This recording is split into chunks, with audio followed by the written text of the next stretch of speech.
wabarakatuh. Waalaikumsalam warahmatullahi wabarakatuh. Farmasi Siap kerja. Oke.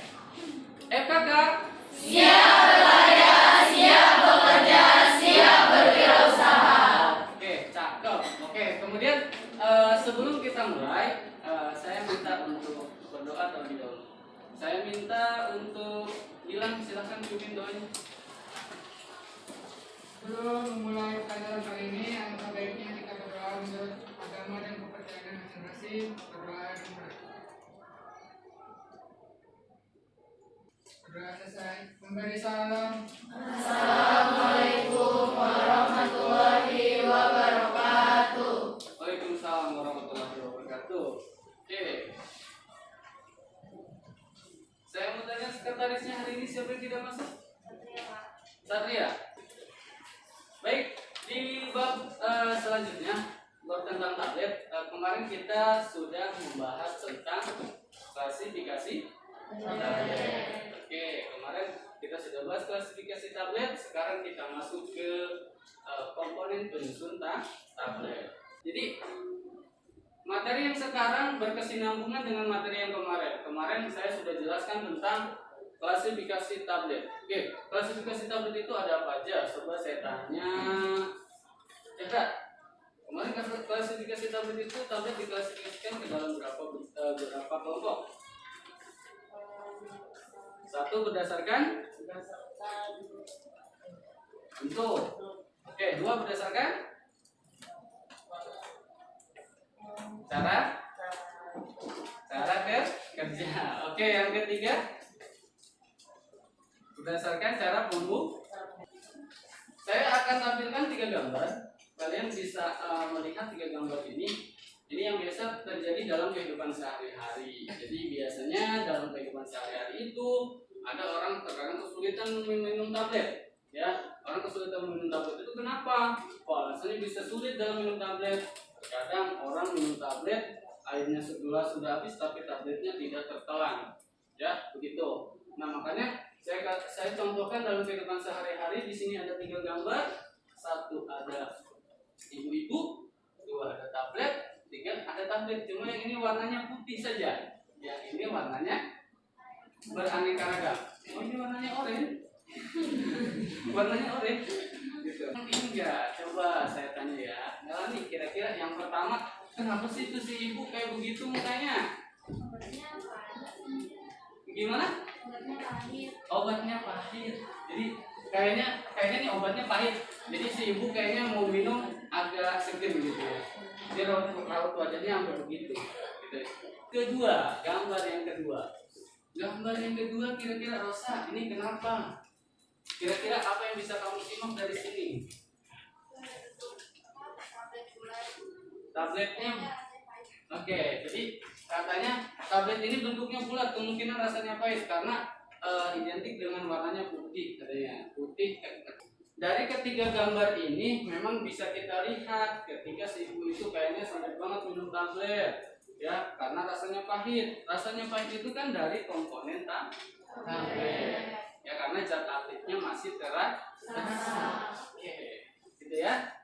Pembelajaran kita 1, ya. Tujuannya apa? Siswa memperinci komponen penyusun sediaan tablet. Oke ya, jadi ada di sini komponen tablet. Komponen tablet itu ada zat aktif. Ya, tadi yang sudah saya jelaskan. Ada zat tambahan, kemudian ada pengisi. Ya, ada pengisi, kemudian ada pengikat, ada penghancur, ada glidan dan lubrikan. Nah, sekarang ada pertanyaan nih, ayo coba ada yang tahu kenapa komponen ini harus ada pada sediaan tablet? Gina, oke. Kira-kira kenapa sih harus ada zat aktif di tablet itu? Oh, bahan utamanya, ya. Jadi zat aktif itu bahan utama. Ada penghancur. Nah, penghancur itu untuk apa? Oke. Oke, terima kasih Lydia. Jadi penghancur itu biar mudah larut di dalam tubuh. Oke, berikutnya ada apa hal yang perlu diperhatikan dalam proses pembuatan tablet? Nah, tadi ya dari gambar yang sebelumnya tabletnya besar, jadi ukuran harus dipertimbangkan dalam proses pembuatan tablet. Gitu. Kemudian ada stabilitas. Terakhir cara granulasi. Itu materi tentang komponen sediaan tablet. Ya. Yuk kita bagi kelompok. Jadi kelompoknya kita bagi, ya bebas ya. Kelompoknya bebas, terserah kalian mau sama siapa. Saya berikan bebas untuk membagi kelompoknya. Oke, saya bagikan dulu ya nanti. Sekarang silakan bagi kelompoknya. Ayo bagi kelompoknya.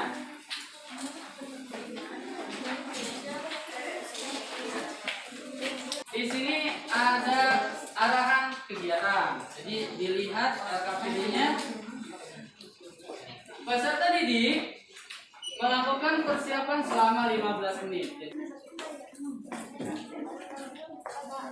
Ya, yo. Ya.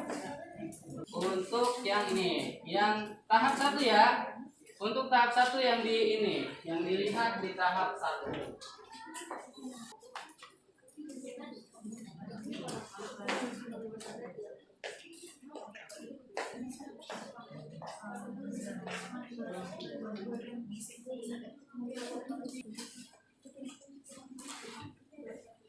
Assalamualaikum warahmatullahi wabarakatuh. Waalaikumsalam warahmatullahi wabarakatuh. Kami dari kelompok 1 ingin mempresentasikan tentang komponen penyusun sediaan tablet. Komponen penyusun sediaan tablet. Dari gambar pertama ada beberapa kebutuhan orang tersebut dan memenuhi sediaan obat.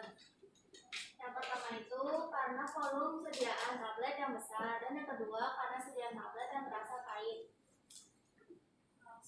Ada beberapa solusi jika hal tersebut terjadi. Yang pertama bisa dilakukan penyaluran seperti gambar tadi sebelumnya. Mungkin orang tersebut merasa kepahitan, jadi solusinya itu dilakukan penyaluran gula agar rasanya tidak pahit. Yang kedua bisa ditambahkan dengan pemanis tambahan seperti madu.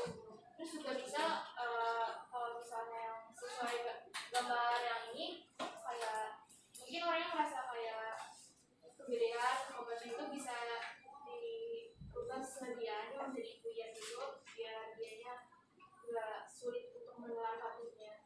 Itu ada zat pengisi. Nah, di sini zat pengisi itu gunanya untuk menambah volume dari sediaan tablet. Contoh bahan itu ada amil manihot, kalsium fosfat, kalsium karbonat, dan zat lain yang cocok. Terus juga ada zat licin.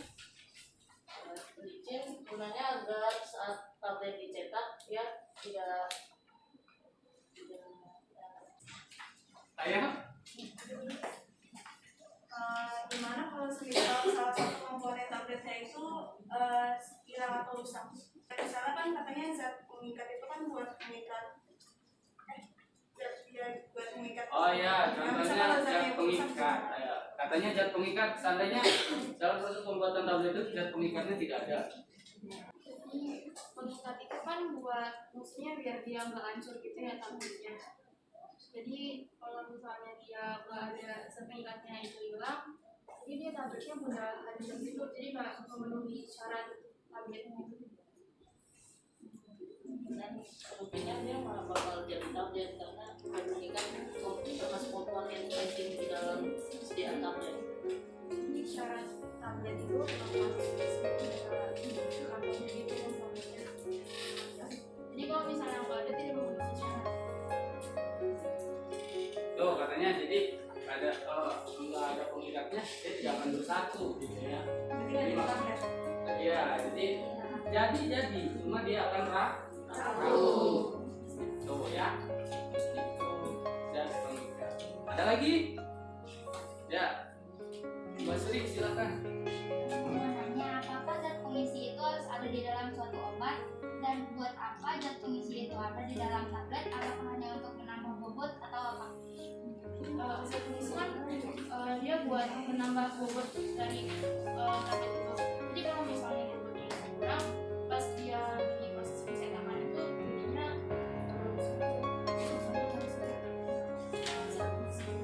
buat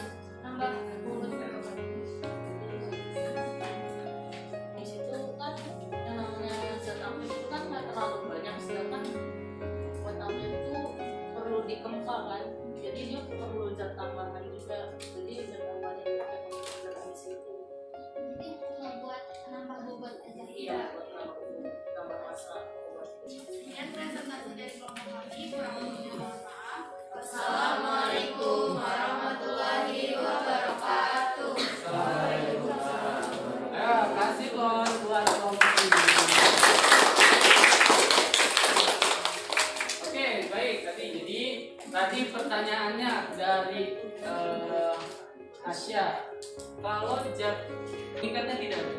Tadi ya kalau zat pengikatnya tidak ada, tablet itu bisa jadi, cuma dia akan rapuh. Jadi kalau rapuh, nanti dia ketika diuji stabilitas tidak memenuhi syarat, gitu ya. Karena kalau rapuh ketika dibawa didistribusikan ke apotek ini, ketika nyampe di apotek sudah hancur, ya, karena rapuh. Gitu. Kemudian yang kedua dari Sri, ya, apakah zat pengisi itu hanya untuk memenuhi kebutuhan bobotnya saja? Kayak tablet itu kan bisa dicetak dengan zat aktif atau bisa juga tanpa zat pengisi. Bisa dicetak, cuma itu ya harus berdasarkan karakteristik bahan. Gitu. Jadi ada yang harus dikasih zat pengisi, ada juga yang tidak boleh, nggak apa-apa. Itu ya. Oke, itu ya. Jadi terima kasih untuk kelompok 1 yang sudah mempresentasikan materi komponen sedia tablet ya, yang sudah dipresentasikan dengan cukup bagus, lumayan cukup bagus. Jadi dengan waktu yang singkat kalian sudah bisa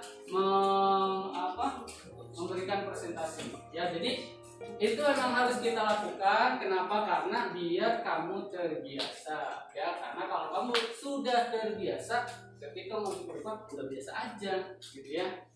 Gitu kan, kamu mau jadi seorang farmasi yang siap kerja. Karena pembelajaran kita sudah selesai ya, kita simpulkan ya. Jadi berdasarkan hasil tadi presentasi temennya, berdasarkan tadi yang sudah saya sampaikan materinya, jadi komponen tablet itu jadi harus kita klasifikasikan atau kita harus tahu fungsi-fungsinya ya. Jadi fungsi dari komponen tablet itu gimana sih, tahu tuh fungsinya buat apa. Jadi jangan sampai salah ya.